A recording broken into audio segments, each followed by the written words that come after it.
கர்த்தருடைய பரிசுத்த நாமத்திற்கு மகிமையுண்டாவதாக. ஏசாயா 29 அதிகாரம் 22வது வசனம். ஆகையால் ஆபிரகாமை மீட்டு கொண்ட கர்த்தர் யாக்கோபின் வம்சத்தை குறித்து, இனி யாக்கோபு வெட்கப்படுவதில்லை, இனி அவன் முகம் செத்து போவதில்லை. ஆம் தேவ பிள்ளைகளே, இதோ இன்றைக்கு ஆண்டவராகிய தேவன் உங்களையும் என்னையும் பார்த்து சொல்கிறார். அநேக காரியங்களில் வெட்கப்பட்டு கொண்டிருக்கிறீர்களோ? அநேக காரியங்களிலே முகம் செத்து வாடி போய் கொண்டிருக்கிறீர்களோ?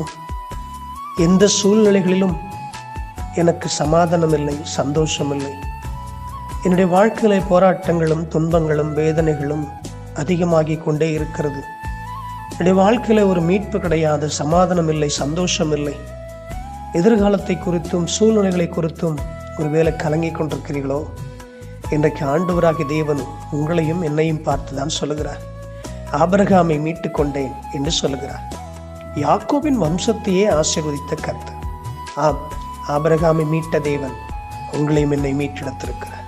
அவர் கர்த்தருடைய கிருபையினாலும் மகிமையினாலும் ஆசீர்வாதத்தினாலும் உங்களையும் என்னை மீட்டெடுத்தபடியால் இனி நீங்கள் வெட்கப்படுவதில்லை.